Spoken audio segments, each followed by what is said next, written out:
নমস্কার বন্ধুরা, রন্ধনে আপনাদের সকলের স্বাগত। আজকে আমি শিমের একটা রেসিপি নিয়ে এসেছি, শিম আর সর্ষে দিয়ে। এটা যেমন দেখতে লাগে তেমনি এর স্বাদ অতুলনীয়। আর বেশি দেরি করব না, তো চলুন শুরু করা যাক।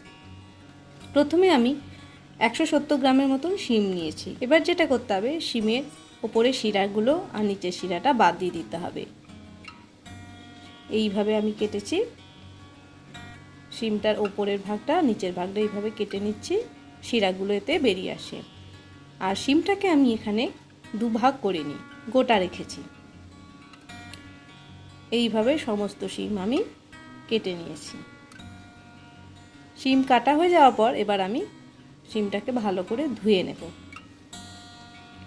শিমটাকে ধুয়ে নেওয়ার পর এবার আমার যা যা লাগছে উপকরণগুলো, সেইগুলো হলো 1.5 চা চামচের মতন কালো সর্ষে,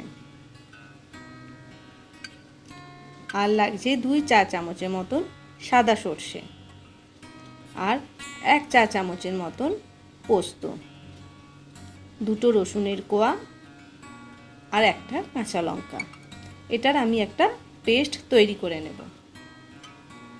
এবার কড়াইতে আমি 2 টেবিল চামচের মতন সর্ষের তেল দিলাম। তেল গরম হতেই শিমগুলো দিয়ে দেব, দিয়ে ভেজে নেব। অল্প অল্প করে দিয়ে শিমগুলো আমি ভেজে নেব। এবার আমি শিমের মধ্যে 1/2 চা চামচের মতন নুন দিলাম। প্রথমেই নুনটা দিইনি, তাতে শিম থেকে অনেকটা জল গড়িয়ে যাবে বা বেরোবে, সেই জন্য আমি তেলেতেই নুনটা দিলাম। দিয়ে শিমটা ভেজে তুলে নেব। একটু লালচে হয়ে গেলেই শিমগুলো সব তুলে নেব। এইভাবেই কড়াইতে অল্প অল্প করে শিম দিয়ে ভেজে তুলে নিয়েছি। একটু ভাজা হয়ে গেলেই, লালচে হয়ে গেলেই শিমগুলো সব তুলে নেব।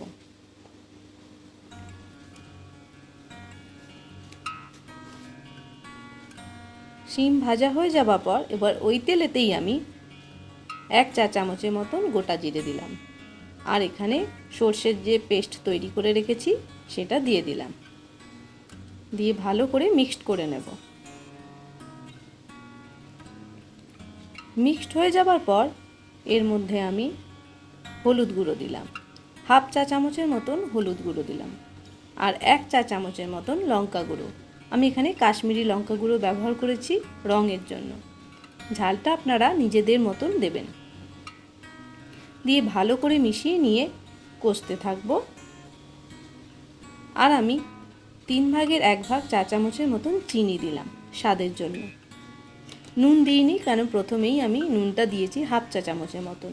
তবে নুন চিনি আপনারা নিজেদের স্বাদ মতন দেবেন। বাটিতে যেটুকু সর্ষে ছিল সেইটুকুর মধ্যে জল দিয়ে আমি কড়াইতে দিয়ে দিয়েছি। দিয়ে ভালো করে মিশিয়ে নিয়ে এবার জল যখন ফুটতে থাকবে, এবার কড়াইতে ভেজে রাখা শিমগুলো আমি দিয়ে দেব। দিয়ে ঝোলের সঙ্গে ভালো করে মাখিয়ে নেব। নিয়ে 2 থেকে 3 মিনিটের মতন ফুটতে দিতে থাকবো। আপনারা যতটা ঠিক ততটাই গ্রেভি রাখবেন। বেশি রাখতে চাইলে তাহলে জলের পরিমাণ একটু বেশি দিতে হবে। আমি এখানে গ্রেভিটা একটু ঘন রেখেছি। তৈরি হয়ে গেছে শিমের রেসিপি। এবার গরম ভাতের সাথে পরিবেশন করে দিলেই হয়ে যাবে। এটা খেতে দুর্দান্ত লাগে। তাহলে আর দেখলেন কত সহজেই বানানো যায় শিমের এই রেসিপিটা। আপনারা বাড়িতে অবশ্যই ট্রাই করবেন, আর আমাকে কমেন্ট বক্সে অবশ্যই লিখে জানাবেন কেমন খেতে হয়েছে। আর আজকের রেসিপিটা যদি আপনাদের ভালো লাগে তাহলে অনুরোধ রইল একটা লাইক করে দেওয়ার জন্য। আর আমার চ্যানেলকে যারা নতুন দেখছেন তাদের কাছে অনুরোধ রইল চ্যানেলটিকে সাবস্ক্রাইব করে দেওয়ার জন্য। তো আজকে বন্ধুরা এইটুকুই। পরবর্তীকালে আবার কোনো নতুন ভিডিও নিয়ে হাজির হব। ততক্ষণের জন্য বিদায় নিচ্ছি। ভালো থাকবেন, সুস্থ থাকবেন, সাবধান থাকবেন। ধন্যবাদ।